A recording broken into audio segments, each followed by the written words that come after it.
Remember, our dream is controlled by what we believe, and what we believe could be truth or it could be fiction. The truth leads us to our authenticity, to happiness. Lies lead us to limitations in our lives, to suffering and drama. Whoever believes in truth lives in heaven. Whoever believes in lies, sooner or later, lives in hell. Hi, this is Aurelia from Aureliaslight, and welcome to another episode of Manifesting the Miraculous. I am so excited to be back here tonight to share some of the work of Don Miguel Ruiz and Don Jose Ruiz, and a chapter called Truth or Fiction. The world today is going through so much change. People are struggling. People are having a hard time finding out what is truth and what is not truth. When once you awaken and you do the inner work, you find out that there really is only one truth, and the answers become simple because you align with your authenticity, your authentic nature, your soul, and then your soul leads the way. So before I get into this, please like and subscribe below. Comment if you are here, where you are. Would love to hear from you. And if you would like to find my music, find me on Spotify and everywhere music is sold, and visit my website at Aureliaslight.com. So without further ado, relax and enjoy Truth or Fiction. For centuries, even millennia, humans have believed that a conflict exists in the human mind, a conflict between good and evil. But this isn't true. Good and evil are just the result of the conflict, because the real conflict is between truth and lies. Perhaps we should say that all conflict is the result of lies, because the truth has no conflict at all. The truth doesn't need to prove itself. It exists whether we believe it or not.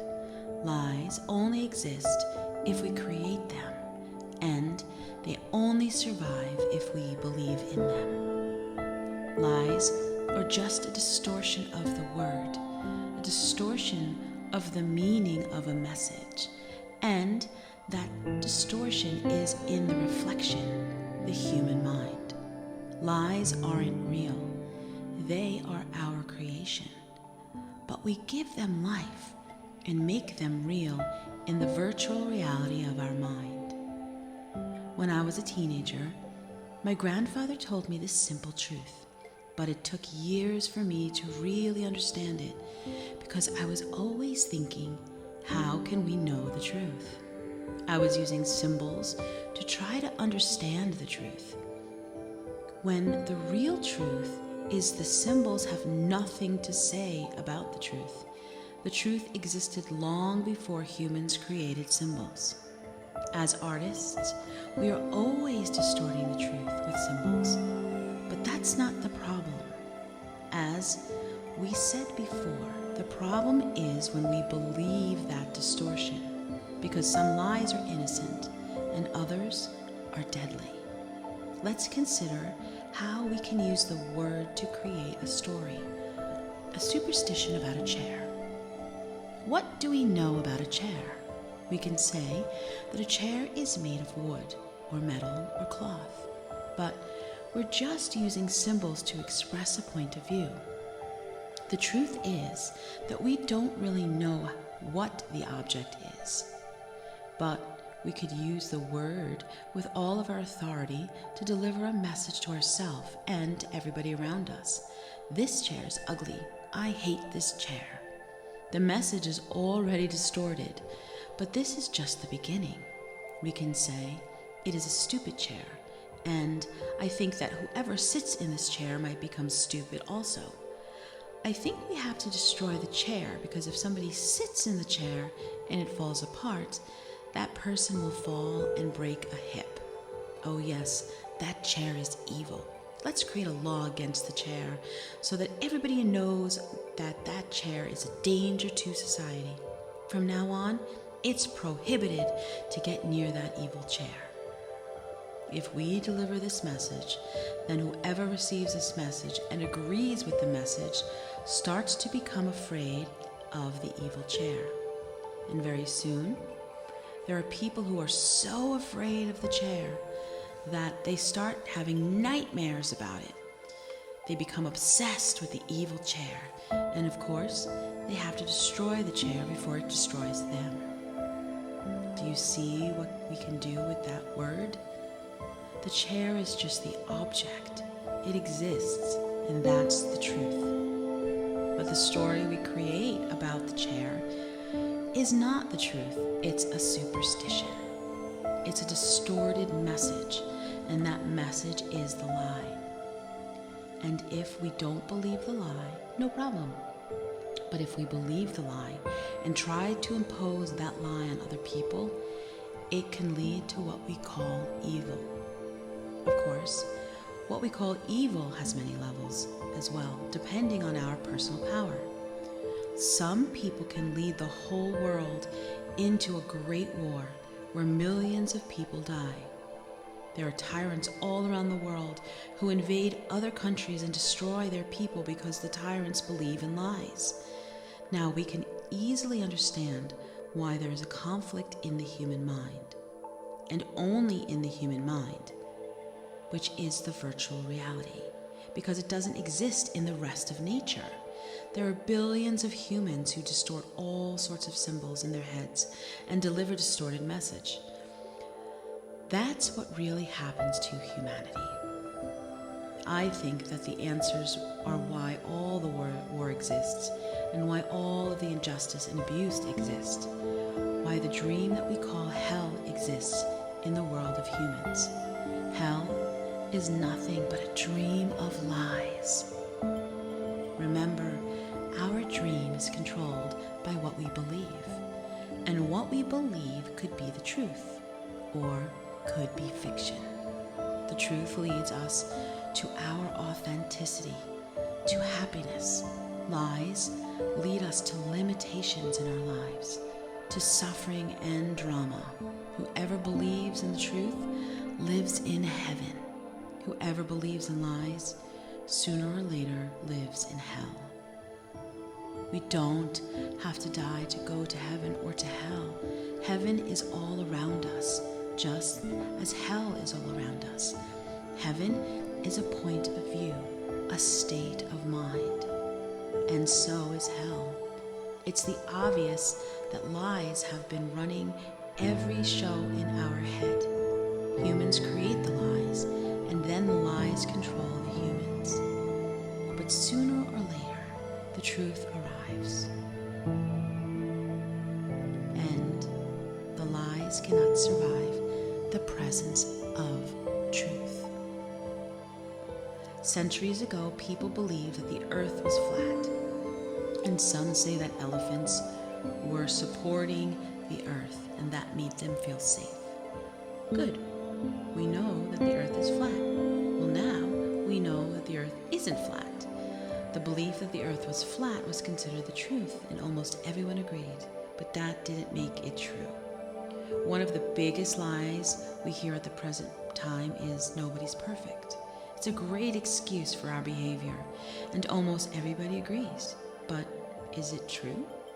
On the contrary, every human in this world is perfect, and we have been hearing this lie since we were children.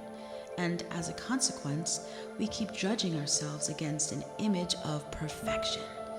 We keep searching for perfection, and in our search, we find that everything in the universe is perfect, except humans. The sun is perfect, the stars are perfect, the planets are perfect, but when it comes to humans, nobody's perfect. The truth is that everything in creation is perfect, including us humans. If we don't have the awareness to see this truth, it's because we are blinded by the lie. You may say, what about someone who is physically disabled? Is that person perfect? Well, According to what you know, that person may be imperfect, but is what you know the truth? Who says that what we call a disability or even a disease is imperfect? Everything about us is perfect, including any disability or disease that we may have. Someone with a learning difficulty is perfect. Someone born without a finger or an arm or an ear is perfect. Someone with a disease is perfect. Only perfection exists. And that awareness is another important step in our evolution. To say otherwise is not to have the awareness of what we truly are. And it's not enough to say that we are perfect. We need to believe that we are perfect. If we believe ourselves to be imperfect, that lie gathers more lies for support, and together all those lies repress the truth and guide the dream that we are creating for ourselves. Lies are nothing but superstitions. And I can assure you that we live in a world of superstition. But again, are we aware of it? Just imagine waking up tomorrow morning in the 14th century Europe, knowing what you know presently know now, believing what you believe today. Imagine what those people would think of you and how they would judge you. They would put you on trial for taking a bath every day, and everything you believe would threaten what they believe. How long would it take before they accused you of being a witch? They would torture you and make you confess to being a witch, and then finally kill you because of their fear of your beliefs. You can easily see that those people lived their lives immersed in superstition. Hardly anything they believed was true. And you can easily see that because of what you believe today. But those people were not aware of their superstitions. Their way of life was completely normal for them. They didn't know any better because they never learned anything else. Then perhaps what you believe about yourself is just as full of superstition as the beliefs of those people long ago. Just imagine if humans from the 7th or 8th century into the future could see what most of us believe about ourselves today. The way that most of us relate to our own body is still barbarian, though not as much as 700 years ago. Our body is completely loyal to us, but we judge our body and abuse our bodies every day. We treat it as if it is the enemy, when in fact our body is our ally. Our society places a lot of importance on being attractive according to the images we see in the media, on television, movies, in fashion magazines, and now social media. If we believe that we are not attractive enough according to these images, then we believe a lie, and we are using the word against ourselves, against our truth. The people in control of the media tell us what to believe, how to dress, what to eat, and they manipulate humans like puppets, which means in whatever which way they want. If they want us to hate someone, they spread gossip all around, and the lies work like their magic. When we stop being puppets, it's obvious that our lives have been guided by lies and superstitions. Imagine what future humans would think of our superstitions if they believed in the perfection of everything in creation, including every human. Would we crucify them for their beliefs? What is the truth and what is the lie? Once again, awareness is so important because the truth doesn't come with words or with knowledge, but lies do. And there are billions and billions of lies. Humans believe so many lies because we aren't aware. We ignore the truth, or we just don't see the truth. When we are domesticated, we accumulate a lot of knowledge, and all that knowledge is just like a wall of fog. that doesn't allow us to penetrate the truth, what it really is. We only see what we want to see. We only hear what we want to hear. Our belief system is just like a mirror that only shows us what we believe. In our development, as we grow throughout our lives, we learn so many lies that the whole structure of our lives become very complicated. And when we make it even more complicated, because we think and we believe in what we think, we make the assumption that what we believe is the absolute truth. And we never stop to consider that our truth is a relative truth, a virtual truth. Usually, it's not even close to any kind of truth, but it's the closest we get without awareness. This takes us to the next part. Don't make assumptions. Making assumptions is just looking for trouble, because most assumptions are not the truth. They are fiction. One big assumption we make is that everything in our virtual reality is the truth. Another big assumption we make is that everything in everyone else's virtual reality is the truth. Well, now you know none of the virtual realities are actually the truth. Using our awareness, we can easily see all the assumptions we make, and we can see how easy it is to make them. Humans have a powerful imagination, very powerful, and there are so many ideas and stories that we can imagine. We listen to the symbols talking in our head. We start imagining what other people are doing and what they're thinking, what they're saying about us, and we dream things up in our imagination. We invent a whole story that's only truth for us, but we believe it. Our assumption leads to another assumption. We jump to conclusions, and we take our story very, very personally. Then we blame other people, and we usually start gossiping to try to justify our assumptions. Of course, by gossiping, a distorted message becomes even more distorted. Making assumptions and then taking them personally is the beginning of hell in this world. Almost all of our conflicts are based on this, and it's easy to understand why. Assumptions are nothing more than lies that we are telling ourselves. This creates a big drama for nothing, because we don't really know if something is true or not. Making assumption is just looking for drama when there is no drama happening. And if drama is happening in someone else's story, so what? It's not your story. It's someone else's story. Be aware that almost everything you tell yourself is an assumption. If you're a parent, you know how easy it is to make assumptions about your children. It's midnight and your daughter isn't home yet. She went out to a dance and you thought she would be home by now. You start imagining the worst. You start making assumptions. Oh, what if something happened to her? Maybe I should call the police. There are so many things you can imagine. And you create a whole drama of possibilities in your head. And 10 minutes later, your daughter arrives home with a big smile. When the truth arrives and all the lies are dispelled, you realize that you were simply torturing yourself for nothing. Don't make assumptions.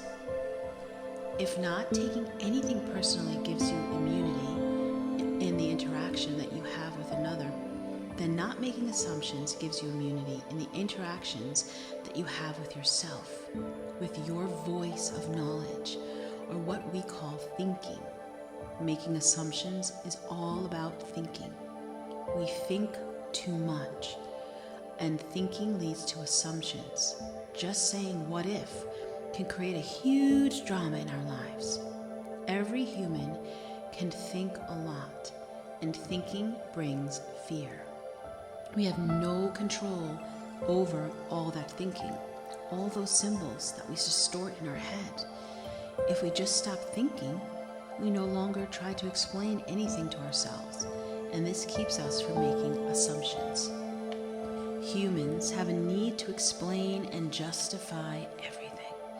We have a need for knowledge. We have a need and make up assumptions to fulfill our need to know. We don't care whether the knowledge is true or not, truth or fiction. We believe 100% in what we believe, and we go on believing it, because just by having the knowledge makes us feel safe. There are so many things that the mind cannot explain, and we have all these questions that need answers. But instead of asking questions when we don't know something, we make all sorts of assumptions. If we just asked questions, we won't have to make assumptions. It's always better to ask and be clear. If we don't make assumptions, we can focus our attention on the truth, not what we think is the truth. Then we see life the way it is, not the way we want to see it. As we shall see, when we don't believe our own assumptions, the power of our belief that we invested in them returns to us. When we recover all the energy that we invested in making assumptions, we can use the energy to create a new dream, our personal heaven. So don't make assumptions. This concludes this chapter of Truth or Fiction. I loved this chapter because we are going through such an awakening on the planet right now. Everyone is questioning through the media what is real, what is not real, and people are waking up to the fact that they have more to them. They have more to who they are. They're knowing now that they're spiritual beings having this temporary human experience, using our bodies as an avatar. And it is so wonderful to see people question, and it's just really liberating to watch. When I went through my first peeling off my spiritual awakening around 2006, that was one of the first questions that I kind of was pondering. I was really, really sick, and I was like, why am I sick? And I realized that being sick and having the illnesses that I did have gave me information to start the journey, peeling off the layers of what I was not, so that I can become who I truly am. So with that, I invite you this week to really start to question in your mind, is it really true? Is this something that you want to believe? Is it liberating you, or is it bringing you to fear? We are so powerful. We have no idea of our power, and each one of us that wakes up brings the other power. And as we collectively change and evolve and expand and raise, this is how we raise the vibration of this planet. This is how we create heaven on earth. I send you so much love and light this week. And again, visit my website, Aureliaslight.com. If you haven't signed up for my newsletters, feel free. You get a free Angels Among Us MP3. And again, I send you so much love. See you next time.